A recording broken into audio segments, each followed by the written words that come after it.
Yo yo yo, salut les turfeuses, salut les turfeurs, bienvenue pour un nouveau pronostic de Benoît Requin. Ok, place au pronostic du quintet du lundi 1er janvier 2024, direction Paris-Vincennes pour le prix Dominique Cordeau. Trot attelé, 2100 mètres, départ auto-start, 14 partants en réunion, une course 4, indice de confiance 3 sur 5.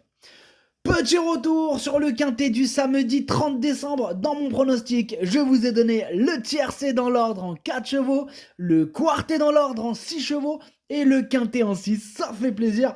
Et ce qui fait aussi plaisir, c'est un ticket quintet dans l'ordre pour les VIP samedi. C'est le deuxième quintet dans l'ordre ce mois de décembre. Ça fait plaisir. Félicitations aux heureux gagnants. Il y a des résultats. On continue comme ça. Et cette vidéo, je la tourne avant l'arrivée du quintet de ce dimanche.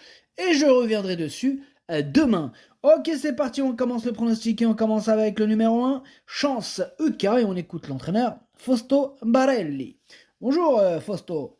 Si, ciao. Chance EK vient de bien courir, elle est très bien, il faut attendre, si elle a une bonne course, elle a sa chance.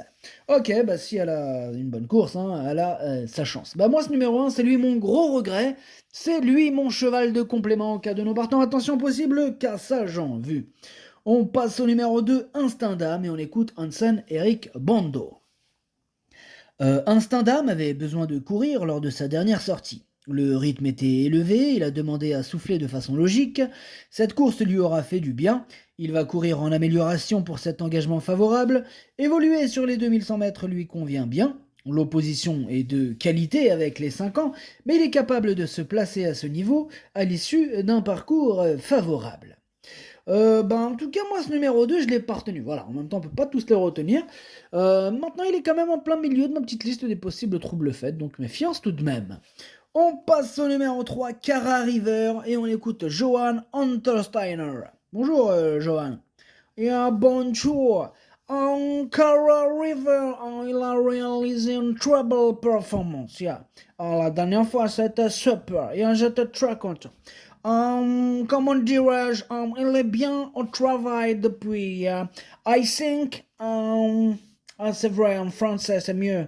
Oui, s'il vous plaît, parce qu'on n'est pas tous anglo-saxons, tout ça, t'as capté? Oh yeah, j'ai capté, donc I think no. Je pense qu'il fera encore une bonne course. Et j'espère qu'il sera à nouveau dans les premiers. Dans les 3 premiers. Yeah. Ok, merci, Johan. Alors, moi, ce numéro 3, il fait partie de mes préférés. J'y crois, je l'ai mis très haut, je l'ai mis deuxième. On passe au numéro 4, Crésus di Poggio, et on écoute Jean-Michel Bazir. Crésus di Poggio avait été arrêté plusieurs mois après un très bon début d'année. Bon, là, il revient bien à l'entraînement, et l'engagement, il est très favorable, mais bon, il peut logiquement manquer d'une course pour jouer les premiers rôles. Cela dit, il ne doit pas être totalement négligé, car il possède de bons moyens. Et oui, et il possède de bons moyens, d'ailleurs, je l'ai mis lui aussi assez haut, je l'ai mis quatrième.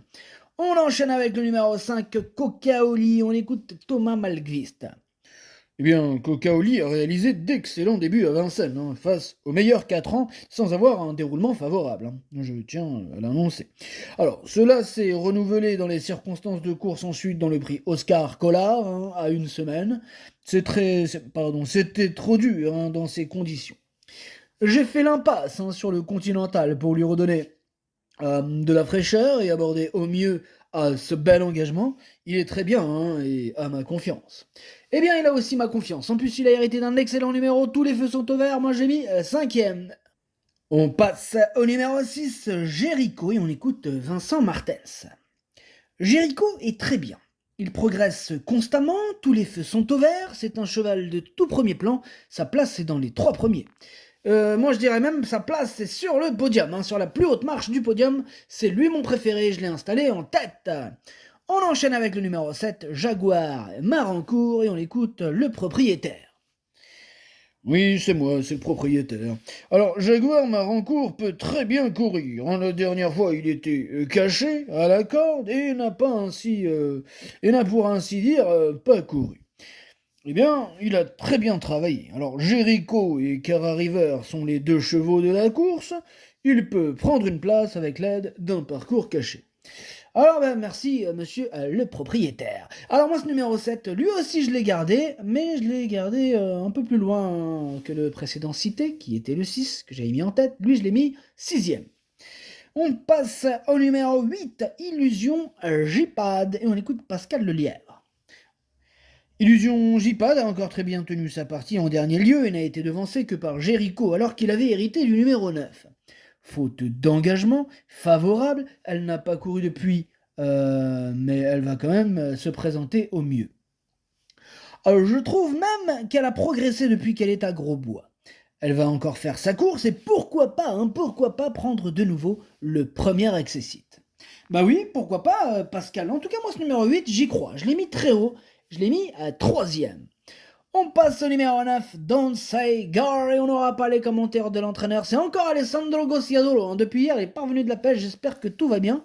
Bon, en tout cas, son cheval, lui, va courir, mais bon, lui, ne peut pas être au four et au moulin, sur le bateau et sur l'hippo. Enfin bref. Ce numéro 9, du coup, bah lui, je l'ai gardé aussi, mais plutôt en fin de combinaison. On passe au numéro 10, Global Yankee. On écoute Hansen Eric Bando. Global Yankee n'avait pas couru depuis plusieurs semaines avant ses débuts à Vincennes. Sa 6e place est encourageante. Cette sortie lui a fait le plus grand bien. Maintenant, on est en seconde ligne. Elle aura une belle course mi-janvier. Je vais essayer de la voir au mieux pour cet objectif. Ici, elle fera de son mieux. Une petite place me satisferait face au mâle et aux 5 ans. Eh bien, ce numéro 10, moi je l'ai pas retenu, mais il est à l'arrière de ma petite liste des possibles troubles faits, et on va lui accorder une petite note de méfiance. On passe au numéro 11, Jaguar du Goutier. Et on écoute Damien Beaune. Jaguar du Goutier est désormais plus à son affaire à l'attelage. Il avait d'ailleurs très bien couru en début de meeting dans cette spécialité. Il n'apprécie pas les courses par à-coups, mais si le rythme est régulier, il devrait réaliser une très bonne performance car il est doué.